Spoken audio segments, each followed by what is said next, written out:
It's Mark from Top Local Lead Generation. We're here with Dr. John Paduti of Springs Eternal Natural Health Clinic in Vancouver. How are you doing today, Dr. John? Doing great. Thanks for having me, Mark. So we're going to dig a little deeper into heartburn. What do you have for us? Yeah, so the main goal of doing these interviews is really to help give people options, to get them excited that the message is they don't have to be just reliant on drugs or medications for the rest of their lives, that there's some natural, fast solutions that can get them out of pain. And in our clinic, we've seen this over and over through the years. So today I wanted to give people a couple more ideas. First is I wanted to talk about how to figure out what type of heartburn you have. Then I wanted to talk about the tests that are out there to figure out the types of heartburn. And then leave you with one of my secret weapons that I pull out to help people when they're just really stuck in heartburn. So when we look at what type of heartburn, there's 6 different causes that I found in my practice through the years. We've been practicing since 2004, and there's really 6 causes. Usually there's just a focus on the acids coming up the esophagus. But the question is, why is that happening?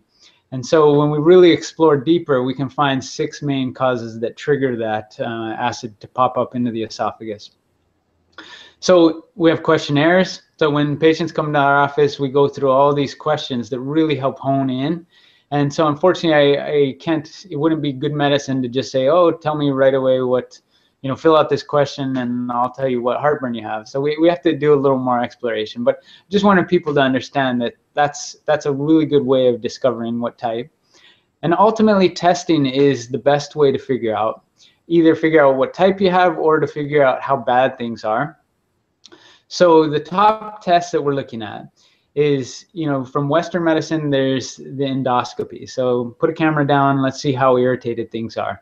And it's a great one to rule out, is this heartburn turning into something more serious? Like the cancer is the biggest issue with that, if it happens too long. So that's your top test to rule that out.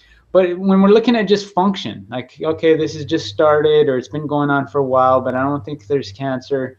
How do we figure out what's causing it? And that's where we look at things that change the game. One is food allergies and food sensitivities. Now, I know a lot of people have heard about, don't eat chili or spices or coffee, caffeine when you have heartburn. Those can be triggers, but in my experience, it's really individualized. When we find out for that specific person what their food is, things change. And they're even able to have some of those foods still. So food testing. The next one is a stool test. So to be crude here, we have you go home and look at your poop, and basically in that we send it off to a lab and we can discover all kinds of organisms that really give us key insights into what's happening, what's causing the heartburn for you. Lastly is a pH test of your stomach. Now there's multiple ways of doing that, and without getting into that, but the key concept is there's one idea of you have too high stomach acid, and then there's another idea that you have too low stomach acid. And because the stomach acid's so low, food sits in the stomach longer, and then you get a little churning or a little stress and it shoots stuff up because it's just sitting in the stomach too long because you don't have enough acid to digest it. So there's some tests we can figure out if that's the root cause. But those are some of the main tests that we use to help people understand what's causing it. And again, when they figure that out, it's life changes. So I told you one of my secret weapons I would share with you. And to do that, I'm going to do a little screen share with you guys, just so I can show you. Let's get that started. So in the last interview, I showed you a picture of the stomach and the acid going up. Yeah, we can see that. Are you able to see that, Mark? Yep. Okay, great. Then this is another one that can be a structural issue of where you have a hiatal hernia, and that can be an issue. But I don't want to talk about that today. There's the other issue that's kind of my secret weapon is often you see here's your liver, and then you got this green thing, which is your gallbladder.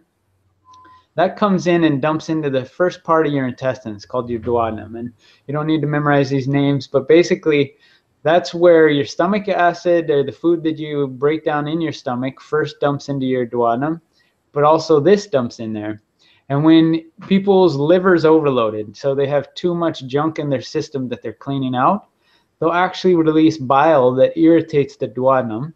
And when that's irritated, you'll see a reflexive reaction where that lower sphincter down here starts to tighten and tells the stomach, don't give me any more down here. I have enough in here. I'm already irritated. And then that puts a lot of back pressure that can often shoot things back up into the esophagus. That's something that I can't tell you how valuable that is. And you may not, most people may not even know how impressive that is, because that's taken years to discover that. And it's something that most people won't know about, won't be treating.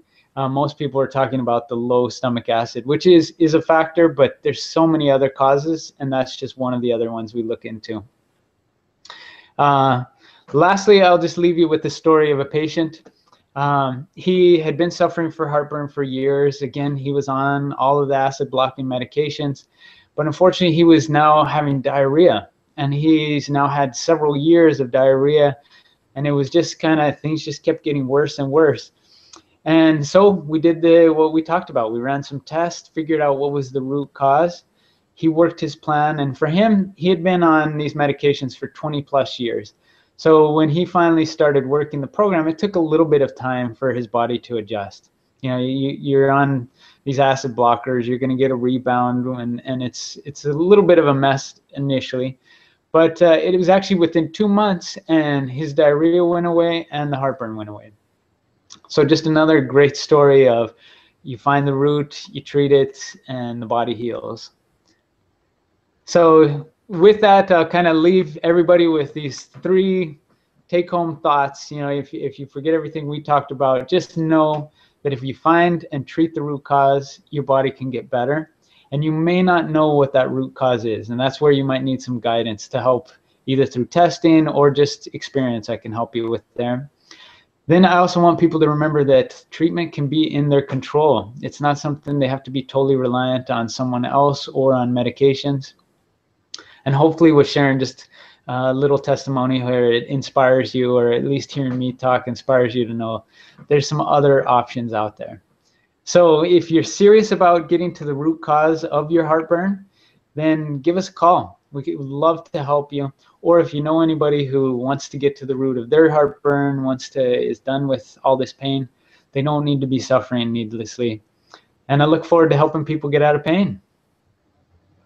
Awesome. So Springs Eternal Natural Health Clinic, you can call them to book 604-737-0012 or go to springseternal.com. There's lots of articles and information on there that can get you some assistance for your health issues. Thanks, Dr. John. Thank you, Mark.